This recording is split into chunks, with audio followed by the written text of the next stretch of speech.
बिस्मिल्लाहिर्रहमानिर्रहीम। अस्सलाम वालेकुम स्टूडेंट्स जी। आज हम डिस्कस करने हैं रिजल्ट्स ऑफ द एक्सपेरिमेंट्स, जिसके अकॉर्डिंग क्या है कि फर्स्ट रिजल्ट है इसका, no photo electrons are emitted however intensity of light may be if the frequency of light is smaller than minimum value called threshold frequency. ये हमने discuss किया था कि जब फ्रीक्वेंसी स्मॉल होती है तो इसका मतलब है एनर्जी कम होगी फोटोन की, और अगर फोटोन की एनर्जी इतनी सफिशिएंट नहीं है कि वो इलेक्ट्रॉन को वहाँ से नॉकआउट कर सके तो कोई फ़ोटो इलेक्ट्रॉन इमिट नहीं होगा। और वो जो मिनिमम फ्रीक्वेंसी जिस पे फ़ोटो इलेक्ट्रॉन्स की इमिशन स्टार्ट होती है उसे हम नाम देते हैं थ्रेशोल्ड फ्रीक्वेंसी का। सेकेंड पॉइंट है the maximum energy of photo electrons increases by increasing the frequency above the threshold frequency. देखिए काइनेटिक एनर्जी का ग्राफ फ्रीक्वेंसी के साथ डायरेक्टली प्रोपोर्शनल है, लीनियर ग्राफ है, तो इसका मतलब है maximum kinetic energy photo electrons की इंक्रीज होती है फ्रीक्वेंसी के इंक्रीज होने से। थर्ड पॉइंट है threshold frequency is different for different metals, यानी कि किसी मटेरियल से नॉकआउट करने के लिए ज़्यादा एनर्जी चाहिए होगी, कुछ मटेरियल से इलेक्ट्रॉन्स को नॉकआउट करने के लिए कम एनर्जी चाहिए होगी, तो दैट्स वाई F0 की वैल्यू चेंज होती जाएगी।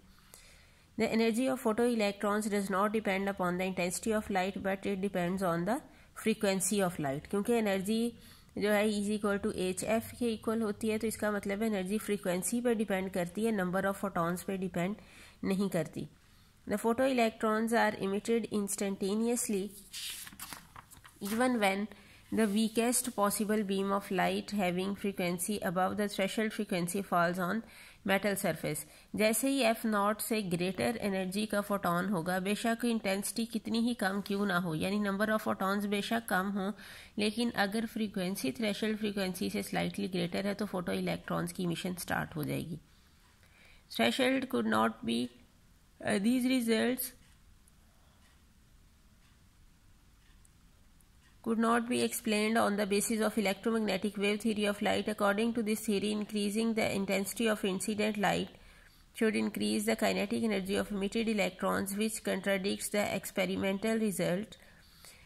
The classical theory cannot also explain the threshold frequency of light.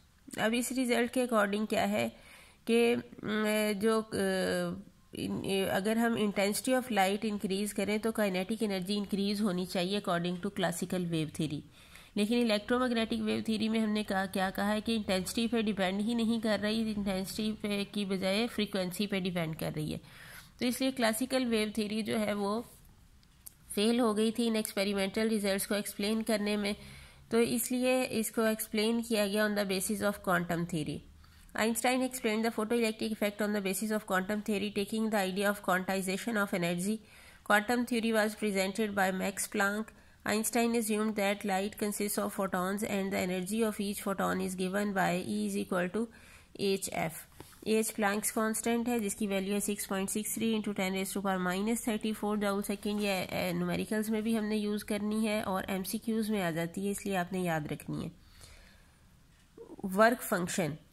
Work function phi is the minimum amount of energy required to separate an electron from metal surface। अब metal surface जो के अंदर जो electrons हैं वो उसके गिर्द orbits में, एटम के गिर्द ऑर्बिट्स में मूव कर रहे हैं, वो उसके साथ जुड़े हुए हैं, उनको अगर नॉकआउट करना है तो इसका मतलब है एटम से सेपरेट करना है, तो उसके लिए एनर्जी सप्लाई करनी पड़ेगी, और वो मिनिमम एनर्जी जो इलेक्ट्रॉन को मेटल सरफेस से सेपरेट करने के लिए चाहिए उसे हम नाम देते हैं वर्क फंक्शन का। A photon could be absorbed by a single electron in the metal surface. The electron needs a certain minimum energy called the work function phi to escape from the metal surface. If the energy of incident photon is sufficient, the electron is ejected instantaneously from the metal surface. A part of photon energy is used by the electron to break away from the metal and rest energy appears as the kinetic energy of the electron। यानी कुछ energy consume हो जाएगी electron को वहाँ से knockout करने में, remaining energy के साथ इलेक्ट्रॉन वहाँ से इमिट हो जाएगा। So maximum kinetic energy of photo electron किसके इक्वल होगी? Incident photon energy minus work function के। So kinetic energy maximum will be equal to HF जो इंसिडेंट फोटोन की एनर्जी थी माइनस वर्क फंक्शन, यानी जितनी वर्क फंक्शन उसको वहाँ से निकालने में कंज्यूम हो गई, बाकी सारी किस फॉर्म में अपीयर होगी, काइनेटिक एनर्जी की फॉर्म में। This is known as Einstein's photoelectric equation.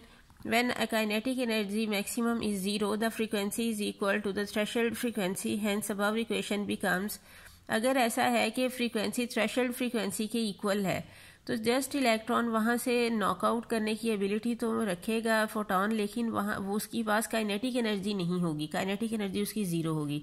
तो फिर हम काइनेटिक एनर्जी की जगह ज़ीरो पुट करेंगे, फ्रीक्वेंसी की जगह थ्रेशोल्ड फ्रीक्वेंसी F0 पुट करेंगे -5, then H will be equal to HF0। तो जो अबव इक्वेशन है ये इसको हम इस तरह से लिख सकते हैं 1/2 kinetic energy maximum is equal to HF minus HF0। It is to be noted that all the emitted electrons do not possess the maximum kinetic energy. Some electrons come straight out of metal surface with maximum kinetic energy, but some of electrons come out after colliding with atoms, and so they lose a part of their kinetic energy. Equation 1 holds good only for those electrons which come out with full surplus energy.